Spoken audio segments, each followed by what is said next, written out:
friends. Fudge. Ugh.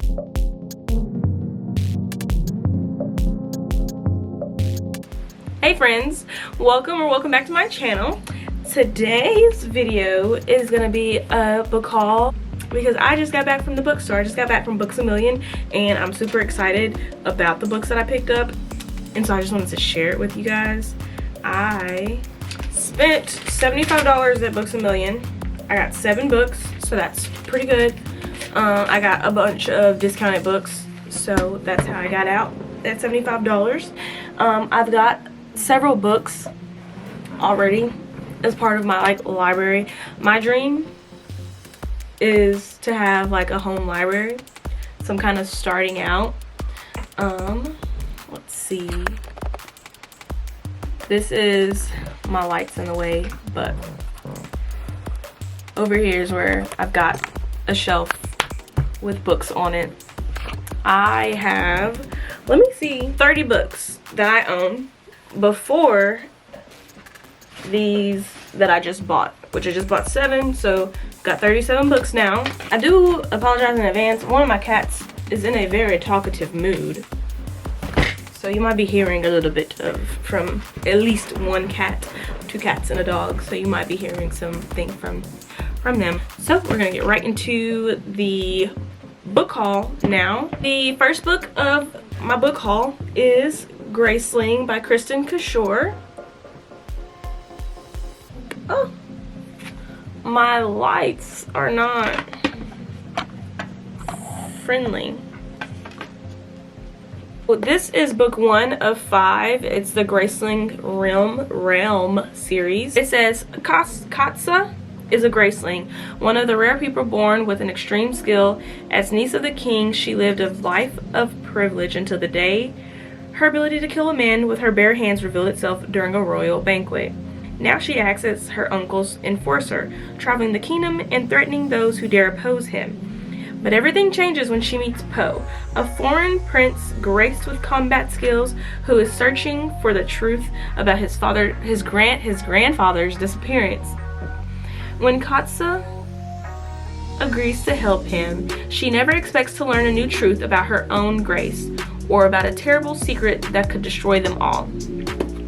So the follow-up books in the Graceling realm are gonna be Fire is book number 2, Bitter Blue is book number 3, Winter Keep is book number 4, and Sea Sparrow is book number 5. The second book in the book haul is A Lesson in Vengeance by Victoria Leigh.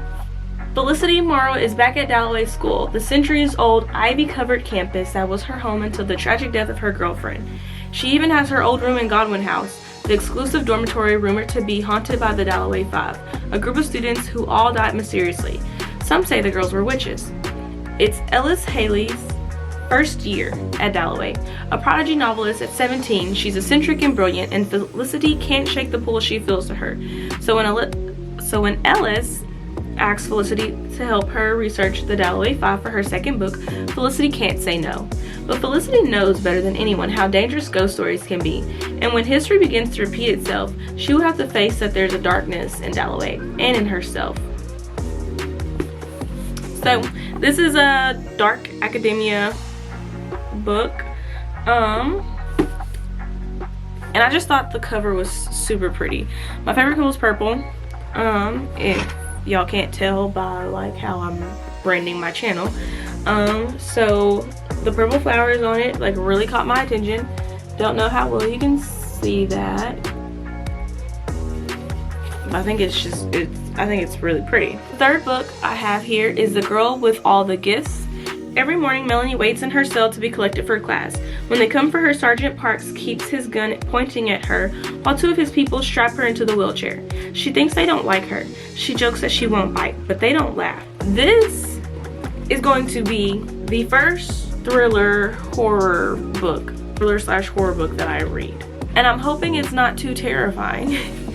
The back says, so surprising, so warm, and yet so chilling, as fresh as it is terrifying, unique and terrifying, thrilling, propulsive, imaginative, haunting, heartbreaking, tense and fast-paced with a heartwarming tenderness. So I'm hoping that the heartwarming tenderness kind of offsets the thrilling, but we'll see.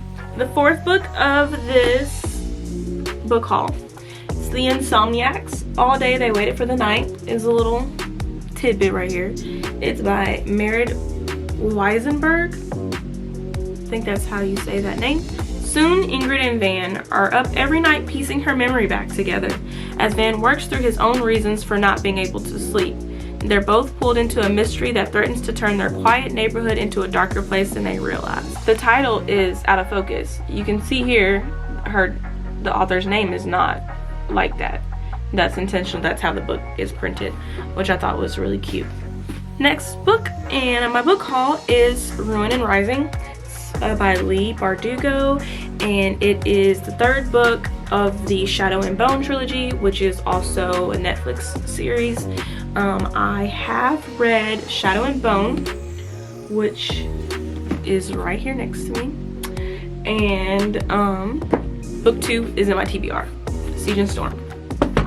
Ruin and Rising, third book of the Shadow and Bone trilogy.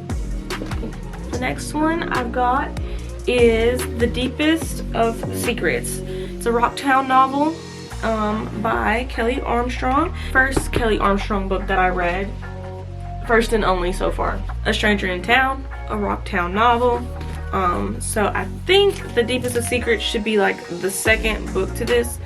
I am not 1000% certain, but I think the Rocktown books do not necessarily have to be read in order. Let me double check that though for you. Okay, so I should have done my research when I saw a Rocktown novel. So this is book 7 of the series. This, the first Kelley Armstrong book that I read, is book 6. So I'm gonna read those 2 in order, but the other 5 books I have not read, and I'm still not sure. I read this and it wasn't confusing for me. At least I don't remember it being confusing for me. So I would assume that this would also be able to be read as a standalone, but just in case, I'm gonna let y'all know what I'm not gonna put them in the description box. I'm going to put a link to the series list from thriftbooks.com. It'll have the whole series on there instead of the Amazon link, and then I'll do the Amazon link for this book in particular by itself. But book 1 is City of Lost, book 2 is A Darkness of Absolute, book 3 is This Fallen Prey, book 4 is Watcher in the Woods, and book 5 is Alone in the Wild. I have to pick those up now. Another name for this series is the Casey Duncan books, or Casey Duncan novels. Okay, so the 7th and final book of the book haul, it's Neighbors by Danielle Steele. I am a little bit anxious about this one, not gonna lie. It was kind of an impulsive decision almost. It was largely to do with I really like these types of gates in real life. So I thought that was pretty. But it is about, I'm gonna read 2 little portions of this synopsis.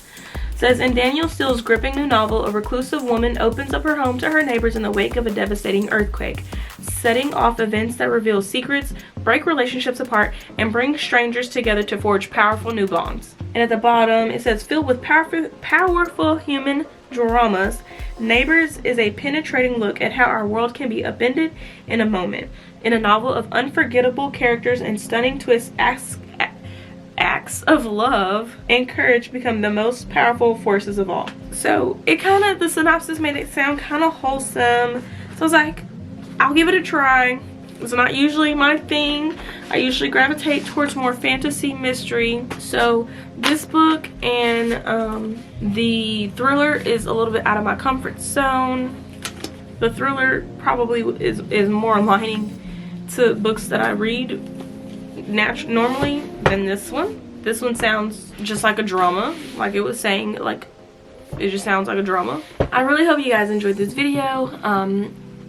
Leave a comment down below if you want a follow-up on any of the books that I've mentioned. I will have down below in the description box links to all of the books that I have mentioned. Please don't forget to like, share, comment, and subscribe, and I will see you guys on the next video. Bye, friends.